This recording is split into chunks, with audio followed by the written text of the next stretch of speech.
Guys, 2021 is only 15 days away. That's crazy. 2020 flew by. I am shook, but that's not an excuse not to prep for 2021. I know we're getting overwhelmed. Oh my God, what did I do this year? There was quarantine, COVID. What did we actually achieve in 2020? Like, why am I even bothering thinking about 2021? Well, let me tell you, you need to start planning 2021 success now, before you ring in the new year. So let me show you how. When love comes in, ooh, la, la, la. What's up, everybody? Welcome back. I'm Alice and you're watching on LeLifestyle. So this week's topic is how to plan for success.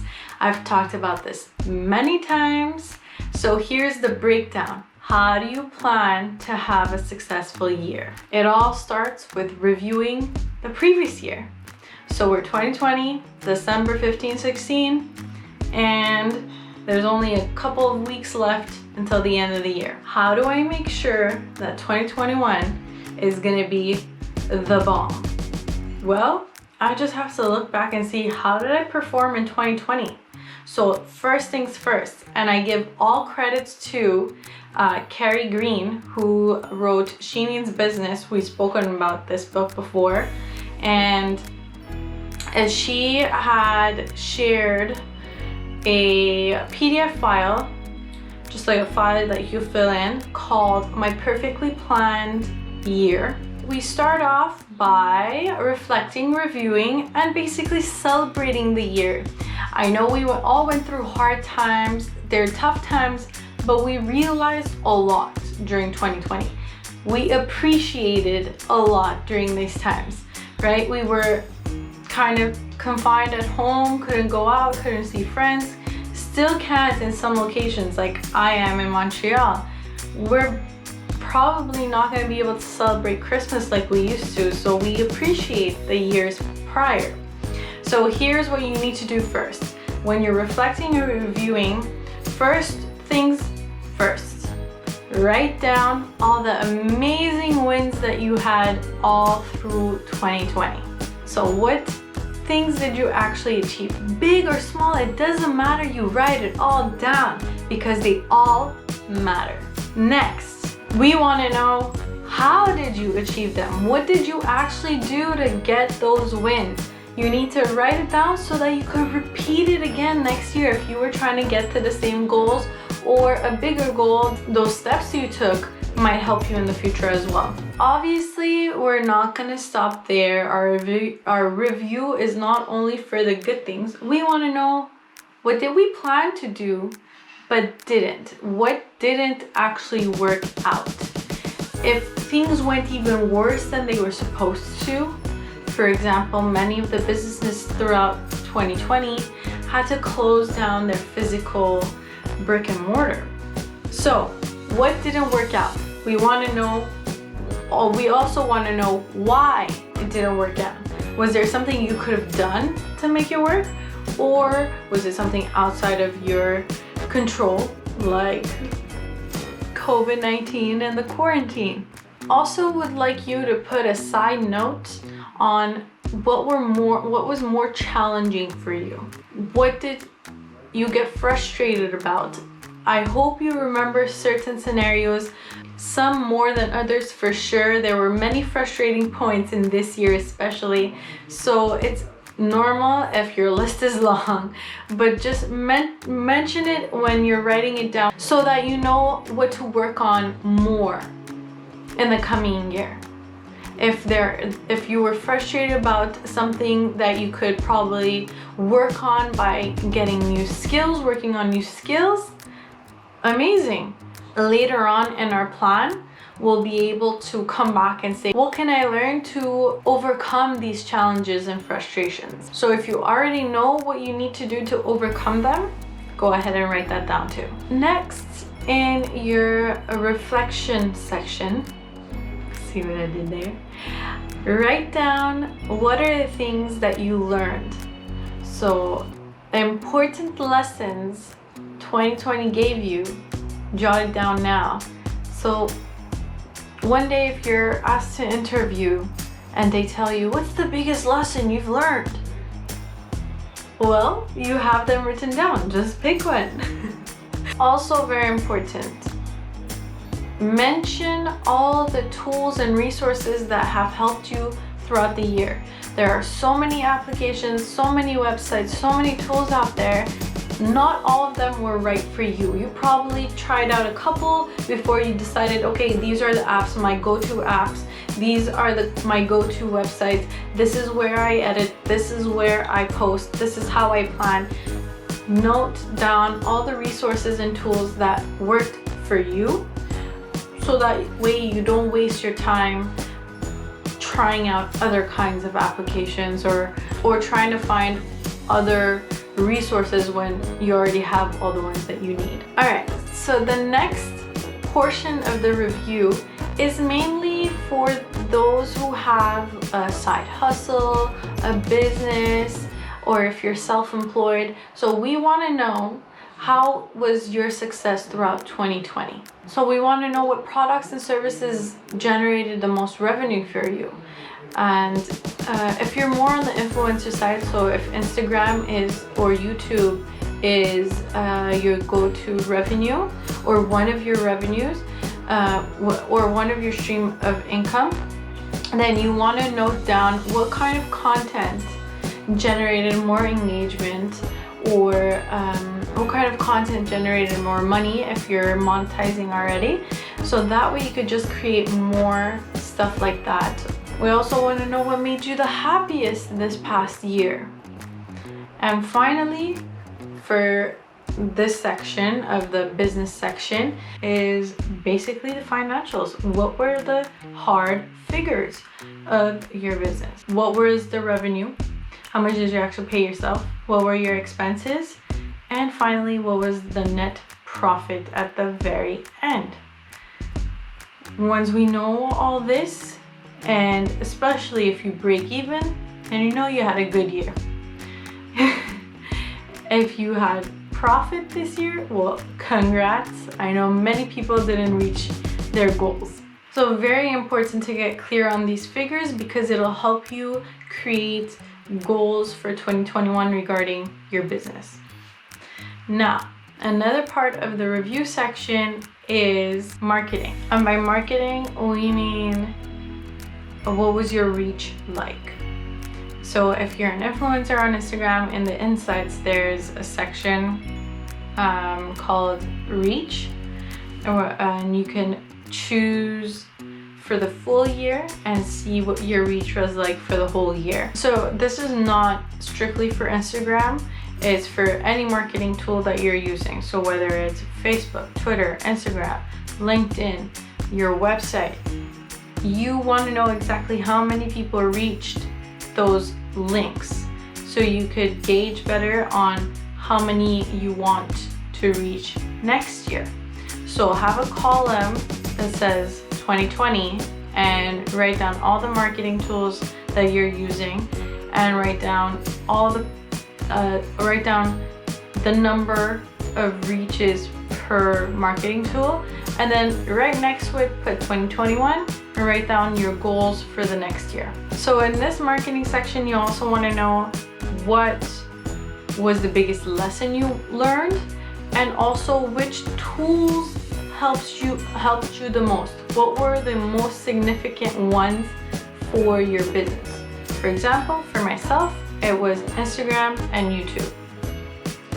For other businesses, it could be Facebook, Twitter, Google+, LinkedIn, whatever. You just have to be specific on which tools really helped you. Okay, so we're almost close to finishing our review of the past year, aka 2020. So we want to know finally, how do you sum up the year? What did you love about it? What did you like about it? What didn't you like? What did you actually hate?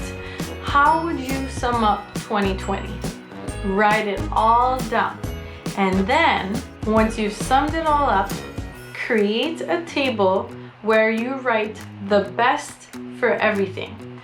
Best for your marketing tools, best social media tool, best moment, best product or service. Just a table that sums up all the best in each section that we talked about previously. So before, you wrote down in more details, we were descriptive, and now we want to sum up in one table what were the best from each section that we wrote. Now it's time to celebrate, because that takes a lot of work. Reviewing a full year takes a lot of work and time from you that you could have probably used somewhere else. But this is the most important review of your life per year. And it will actually benefit you to sit down and take those 2 hours out, 1 hour, 2 hours, 3 hours, or however much long it should take you to write this all down and review your year. It'll actually help you make more money in the future. So don't think about it like, oh my God, I just spent so much time reviewing my year. What is this for? I could have gotten this much money in the amount of time that it took me, whatever. Doesn't matter, because it's gonna actually help you make more money in the future. You heard? Okay, are you listening? All right, we're almost done though, because we have the new year to plan. So I hope you took a few seconds to celebrate. Not just a few seconds. If you wanted to take a break and actually celebrate for the full day, take a glass of wine, dance around, do whatever it takes to feel good for reaching this point in the year. We're only a couple of weeks away from the new year, so let's go sit back down and let's write our goals for the next year. However good or bad this year has been for you, it doesn't matter. Let it go. Take the time. You'll celebrate it for it. Now take the time to release it. Let it go. It's gone. It's in the past. Now we're looking straight ahead into 2021. Side note, also make a small section to write down all the names of the people that helped you throughout this year. We should have a long ass list for this year. A lot of people helped us get through hard times. They deserve to be thanked. So write down that list, and then if you have the time, I hope you do, send them a quick message and say thank you, because they helped you immensely and they deserve to know.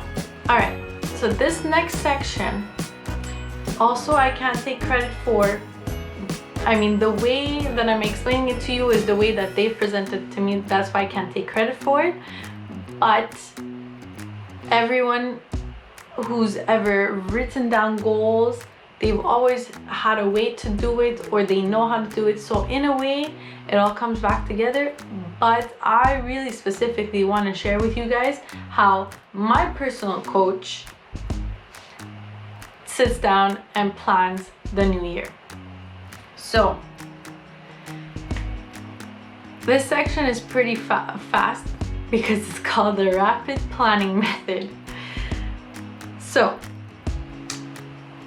once you've reviewed, reflected, and celebrated the past year, you've let it go, you've thanked everyone, now you have a clean slate in front of you to start the new year. We want to know, what are you planning for success? So what does 2021 look like in your head? We're going to write it down. Now we want to know what your goals are. And when I say goals, I've mentioned this in the past, we want to be very specific when we write down our goals. So if you're saying in your head, I want to make more money in 2021. 2021 is my year. It's going to be a financial freedom year, blah, blah, blah. Well, we want to put a number and a time or a set date to each goal. So if we're talking money, most of the time it's always, I want to lose weight or I want to make more money. So if we're talking money, we want to say, I want to make 50, 60, 100K by October 10, 2021. So we have an amount, we have a set date. Now we know how much time we want to attribute to get to that goal. So with this mentality, let's write our other goals. But that's not just what we want to do. We're not just listing goals. We also want to attach emotion to each goal so that you actually feel it and understand deep down that this is gonna happen. It's all about law of attraction. So we're writing it down, we're putting emotions into it, we're feeling how good these goals, if they were achieved, would feel. And then we're gonna plan them in our schedules. So write down a full list, and then next to each goal, write down why, with emotions, you want to achieve those goals. So for example, I want to make 100K by December 31, 2021. Why? I believe I deserve to be paid 6 figures, and I would feel ecstatic if I were to reach this goal. It would allow me to purchase my first new home. So see, I'm attaching the money already to an item that I'm prepared to either purchase or invest in, and the emotion that goes along with it. Imagine the day I reach 6 figures and I'm able to put down more than enough to purchase a home. That's incredible. I would be jumping up and down. So we want that emotion to be part of the goal, so that way whenever you're looking at your list and be like, okay, I need to reach this, oh my god, that's such a big number, oh my god, I don't know if I'm gonna reach it. Well, you'll remember why you were working towards that, so you'll feel more obliged, I guess we could say that, more obliged to achieve it, to go after it. Finally, next to each goal, after you've written down your purpose, the why you want to achieve them, you write down the massive action needed to reach it. Forget it. It's a done deal. You know what you want, you know why you want it, and you know how you're gonna get it. If you don't achieve it then, well, something major has to happen for you not to be able to achieve it. It's just so simple, because then you could just take that and apply it into your schedule and then work towards it. It's simple sometimes, but we overcomplicate it. Say, oh, these goals are too big, they scare me, I don't think I can do it in a year. Oh my god, I'm just making 50K now, how can I double that in a year? Very simple. Once you know exactly how to do it and why you're doing it, then you're gonna go ahead and do it. You got me? Okay, now here's my twist, and this is where I get the credit. So we've reviewed, reflected, celebrated the past year. We know what our goals are, why we're doing them, and how we're gonna do it.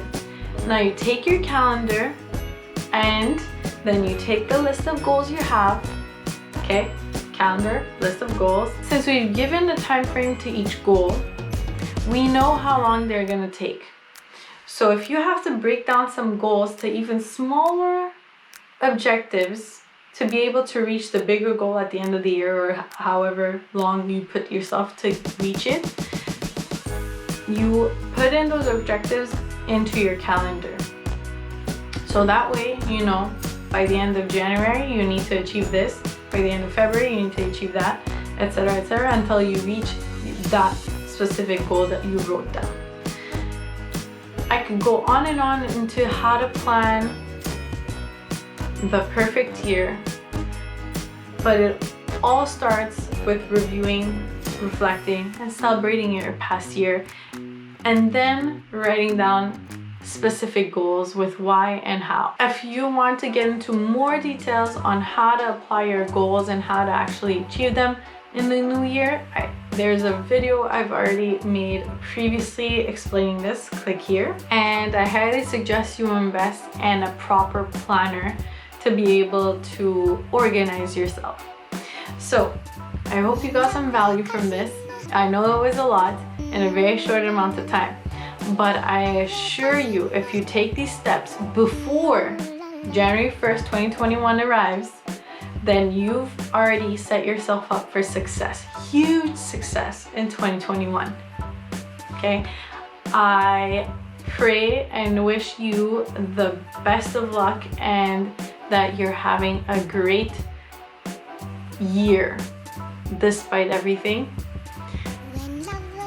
And I can't wait to see what you're gonna come up with in the new year. Again, I hope you got some value out of this, and if you did, please share it with your friends. Click the thumbs up button and comment down below what was your favorite takeaway from this video. And then don't forget to subscribe because we post videos every Wednesday. Bye.